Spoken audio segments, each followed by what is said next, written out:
Hello. So this one here was kind of forgotten about.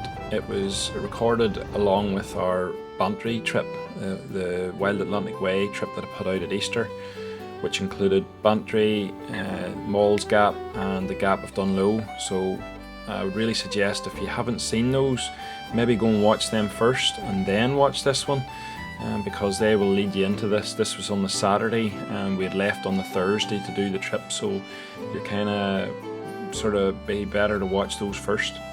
But anyhow, when we arrived at the cliffs, it was still dry, but by the time we left the cliffs it was starting to rain, and by the time we made it to Westport that night, it was lashing all day, so we were absolutely soaked.